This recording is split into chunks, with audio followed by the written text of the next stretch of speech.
How you all doing? Hi, how are you? Surviving the heat? No. It's going to be another scorcher today. So, we'll see what we can do.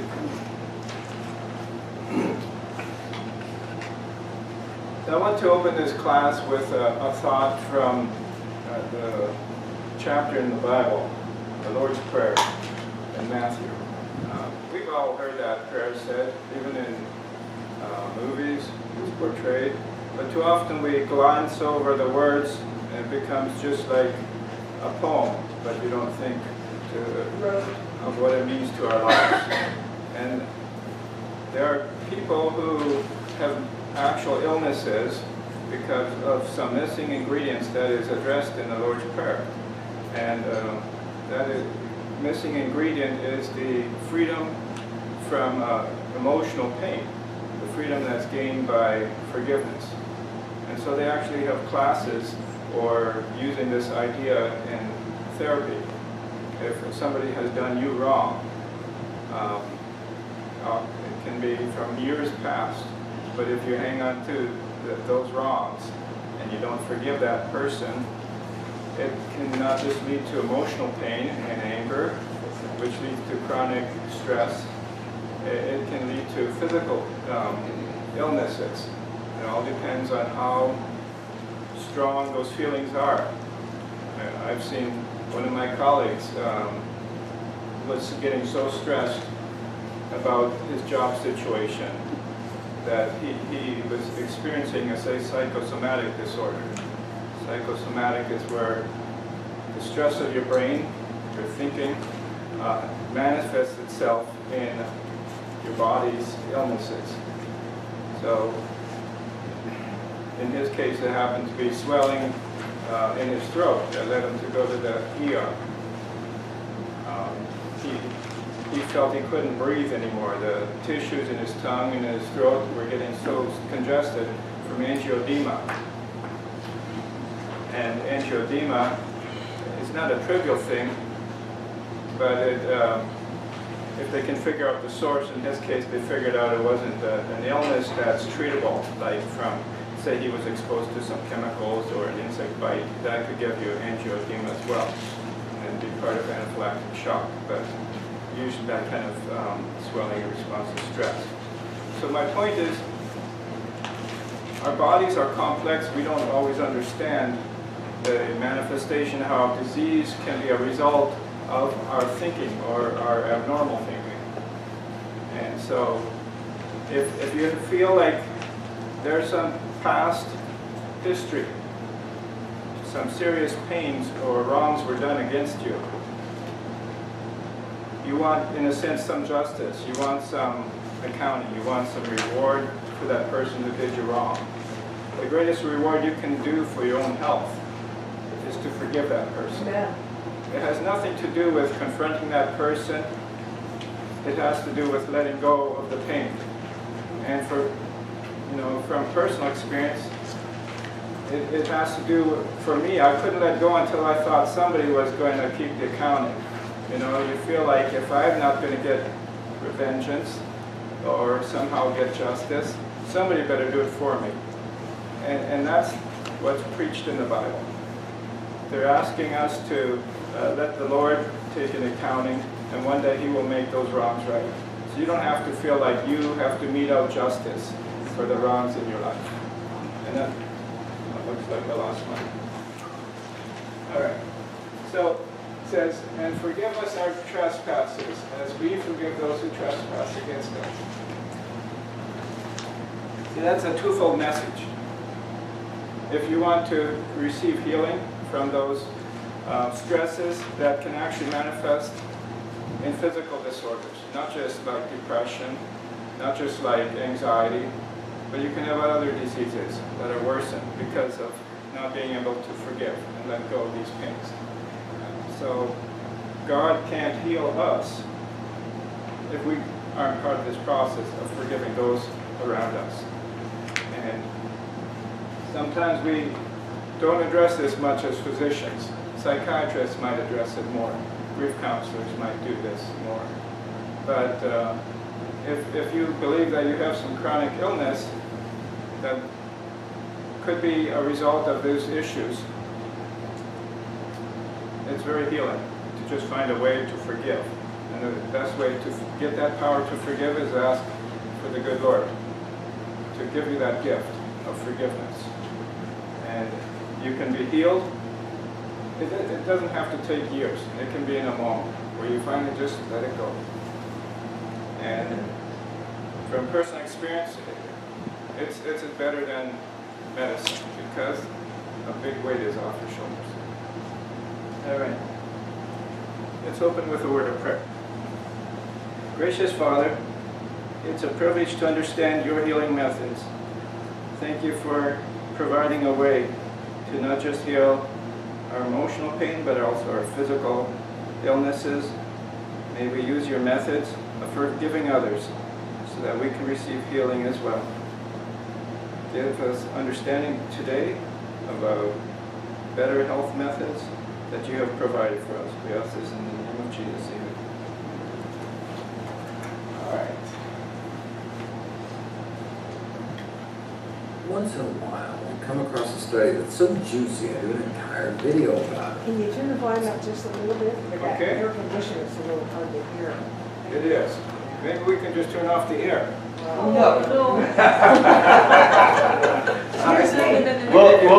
We'll read signs. Yeah.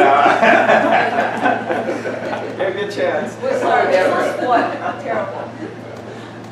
All right. We'll give you a chance. I'll see what I can do. I'll turn up the volume a little more.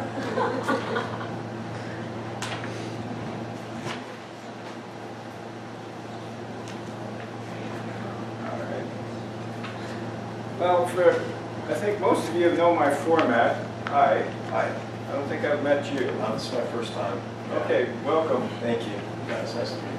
So, for your benefit, we're going over different health topics that I usually pull off this website, Nutrition Facts. And you can see the transcript of that video as a handout. And so, if you want to see the background or other related videos, that website is a good resource. Okay. Yeah.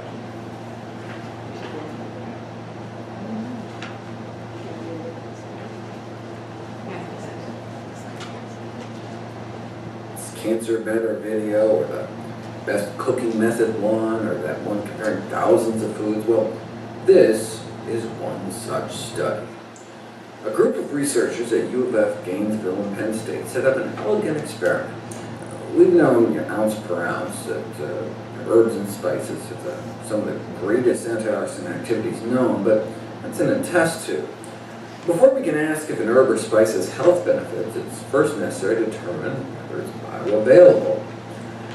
This has never been done until now. They could have went the easy route and just measured the change in antioxidant level in one's bloodstream before and after consumption, but the assumption that the appearance of antioxidant activity in the blood is an indicator of bioavailability has a weakness. Maybe more gets absorbed than we think, but doesn't show up on antioxidant tests because it gets bound up to protein or cells, so they attempted to measure physiological changes in the blood.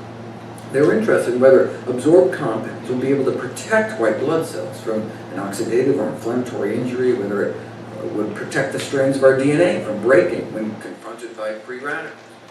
They also... Okay. So for those who may not have figured out what the experiment is about, this group in Florida is finding out when people are consuming spices. So they gave spices the way they're presented, probably put them in capsules so that they're easy to swallow and so that you get a fixed amount. And then it's a small group. They might have like 12 volunteers for each of the experiments. And then they're taking samples of their blood and taking their blood and doing tests on it, because that's a little more effective and it's a little quicker to get results than just waiting for years to see if taking these spices will lead to some decreased disease level. So if you want to know what recommendations to make about these spices, this test kind of speeds up the results because you can see a result in the serum. The serum of the blood is the part they spin down in a centrifuge, and the liquid part and the cell part, they separate in the centrifuge. And so they'll just take the liquid part, which has more than just water in it. It has electrolytes and it has many small proteins in it and other small unstudied chemicals. And they just then put that in a little petri dish that has cells in it, human cells in a culture. And so they then see if that liquid that's in their blood will now in some way affect these cells. And of course, you do these experiments always with a control. So they probably use samples from normal people that haven't had this spice and put it on the cells as well to see if there's a change between those two groups. And if there's a change, they should be able to see that in the culture. And so that's the experiment they're starting to. And so they have measures of inflammation that they're looking at. And what is inflammation? Well, we kind of know when you get a mosquito bite, it swells up and gets red, gets sore and itchy. Those are all the complex interaction that is part of inflammation. We don't always see it in our body, but it happens in your body just like it would happen on your skin where the mosquito bites you. You would have low-grade swelling. The tissues have more fluid around the cells. And this can be long-term. It can be for years and years, or it could be all your life. So every disease that we understand involves the process of inflammation. It could be diabetes, it could be a heart attack, it could be a stroke, it could be an autoimmune disease, multiple sclerosis, whatever. These all use inflammation as part of the disease manifestation. And so when you take something that knocks out pain, like aspirin, you're not just treating the pain of that disease, whatever it is, a headache or a bruise. You're also reducing the inflammatory markers, the inflammatory cascade that leads to this inflammation. And so you're not just masking the pain like let's say you take morphine or its derivatives like codeine. You're just basically masking the pain. You haven't done anything about the cause of the pain, but your brain is now not picking up on the pain. So that's just treating the symptoms. But aspirin actually treats the cause of the pain by reducing inflammation. And so that's why when you take aspirin for years, they show lower rates of colon cancer, because you're chronically reducing the inflammation in a part of our organ, like the colon, and you get lower levels of polyps. Go ahead. Well, you bring up a good fact, because obviously the basis of a lot of diseases are the inflammation. So there's food that actually stimulates inflammation, and then there's food that obviously, or herbs or food that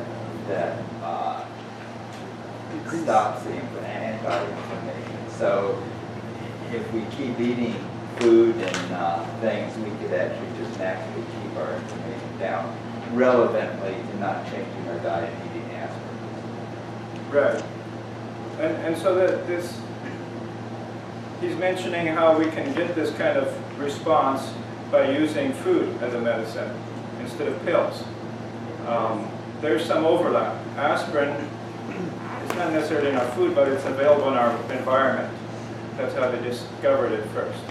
Of course, it was very weak. They would make a tea out of the bark of willow, and that would have aspirin in it. Of course, it tasted very bitter because it wasn't treated with a way to make it more palatable. So, go ahead. I have a question, and that is, sugar causes inflammation.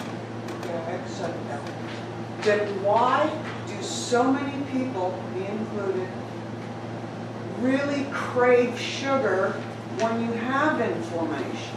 It's something in the brain. I mean, I know it's addictive, but it seems like it's out of control when you're experiencing the pain of inflammation. Well, our addiction. Or is that just a stop on an addiction? Or like a letting go of the addiction at that point in time? The way I see it, addictions aren't based on logic. Yeah. They're driven at the very basic emotional levels.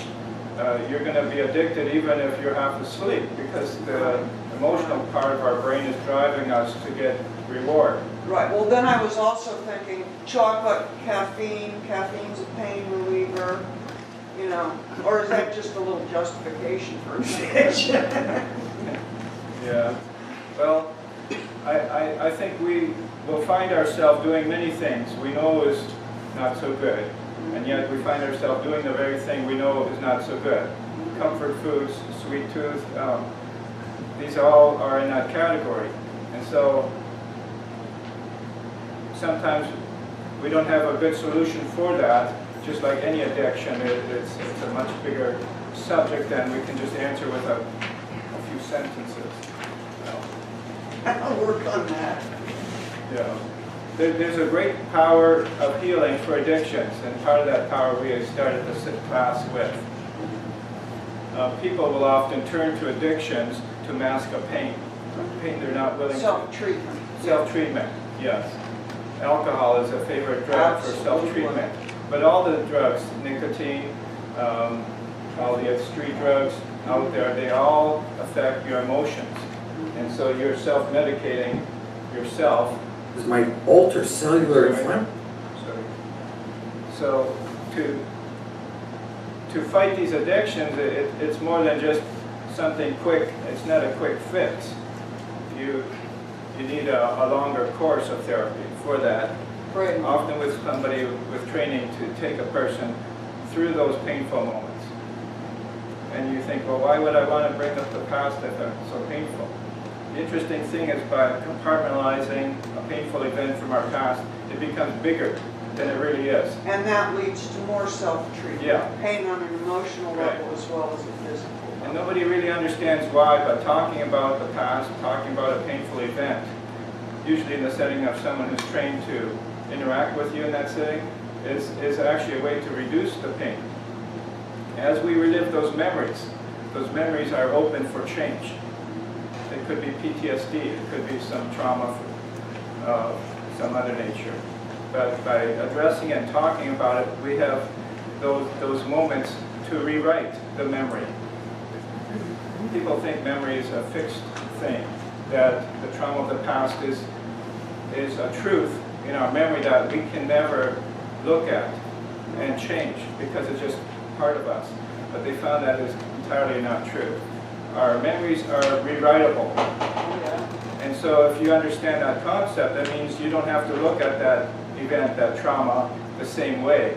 You can look at it not to make it disappear, which is often going to lead to addictions, but to rewrite it in a way that you accept it and the pain of it can be disconnected from the memory of it. And that's what part of this process of forgiveness is. That's where going to a therapist and talking about it is, where you no longer connect these horrible emotions with that event. And there's some medicines that can help in that process. Yes? Yeah, I have one of those horror stories, and I have used a lot of therapy and a lot of different medications, and right now I'm using something that's similar to biofeedback, and I'm finding that is giving me the most relief ever. That's And wonderful. it's not, and I don't even have to mostly think about anything or feel about it, and I just use myself. And so there's many ways to deal with it. There is. Yeah, the biofeedback is simply a way for us to retrain our brain using these external stimuli. But if you used it long enough, you could probably even do the same method without, you start recognizing the little signals in your body that are actually changing through the biofeedback. And after a while, you don't necessarily need the biofeedback. It just simply trains you how to be aware of these signals, like your heart rate, your emotional centers. And all of that can then calm down with you just retraining you the way you handle those emotions. Go ahead. Just back to inflammation, and this is something I just recently read, and and this is one of the, I think, reasons that it might be so easy nowadays in our Western society to have inflammation is omega-3 and you have and 6. Yes. Omega-3 is anti-inflammation, omega-6 is actually inflammation, creates inflammation. So when you get a high imbalance of omega-6, which is in the American diet, it's naturally inflammation in the body. There's that factor. There's many factors that contribute to disease. And what Gina is bringing up is a factor that isn't really addressed anywhere by physicians. You have to kind of dig deep for this kind of information. But he's pointing out what we have talked about on a previous lecture about omega-3 and omega-6. Not all foods have those oils in them, but if you are consuming oils like vegetable oils, almost all the vegetable oils have some omega-6 in them. Very few of them have omega-3. And so omega-3 to omega-6 is a ratio that makes a difference as to whether it's protective, helpful, reducing inflammation, or whether it makes that inflammatory process worse through the enzymes that are affected by those oils in our body. And so omega-6 is very common. And so if you eat nuts or you consume vegetable oils, you're going to get way too much omega-6 in your diet, because that's mostly what's in those oils. And very few of them have omega-3. So it's not the actual amount, but the ratio of the two that is more important. And so if you want to experience the benefits of omega-3, this ratio has to improve so that you have a better ratio of omega-3 to omega-6. So just consuming more omega-3 oils may not be sufficient. You also have to reduce the amount of omega-6 oils in the diet. So where are those coming from? Nuts, seeds, vegetable oils. I'm not going to touch the oils that are like saturated fats, animal products, because there's no health promoting factors in those. And they create inflammation in their own pathway as well, because oxidized saturated fats are going to attract your immune system to set up chronic war against those molecules. And that's what happens in our arteries of our heart. It's the immune system fighting those oils that creates the plaque that eventually ruptures and causes a heart attack. So that process can still go on, but at a much lower level, and takes longer if we're using omega-6 oils in our diet in excess. And so if you're trying to reduce the amount of oils, sometimes it's easier if you just switch the oils instead of feeling like there's nothing in your diet now that is in the oil family. It can be very unsatisfying when you're making dishes. So, for instance, physiologically relevant inflammatory. let's pause that. If you consume more walnuts, which is a good source of omega-3, and replace that on your bread, instead of putting peanut butter in your bread, you can produce a spread with walnuts. Now is a simple way to just swap out omega-6 oils. Peanuts don't have an omega-3 oils, walnuts do. And so you now have a very inexpensive way. You don't have to have this empty spot in your bread and just eat it plain. You can replace it. And a replacement is the best way to feel like you're satisfied. You're not missing out and you found something better. What's it taste? Marie's asking, just like, my doctor said nuts are good for me, I'm confused. Well, in the ideal world, if you eat absolutely no oils, which means that you pour nothing in your pan to fry or on your salad dressing, you're still going to get enough oils from the plants themselves or from the foods you're eating. You're going to get too much oil if you're eating animal products and dairy because of the high source of fats. But if you just went to this no oil diet, there are people like Dr. Esselstein who have found in his group of patients this is necessary, not just optional. They were at the end of their life with heart disease. And so they went to the zero fat diet. They wouldn't even eat nuts and seeds and avocado. Wow. And you think, how can you do that? Your body does change its taste buds. So you actually found oils repulsive. So if somebody gives you salad dressing has oil in it, you'll ask for a different brand. And so that's what I mean by your taste buds change. You no longer miss it, but it takes some retraining. I throw that out there, so if you want to experiment and you find it unpalatable, just realize that this isn't a permanent thing. The taste buds change. Go ahead. This last week I tried something new because I'm always experimenting in the kitchen, and I would highly recommend walnut butter with Bing cherries. You mix the two together in your food processor? Absolutely. What'd you mix with?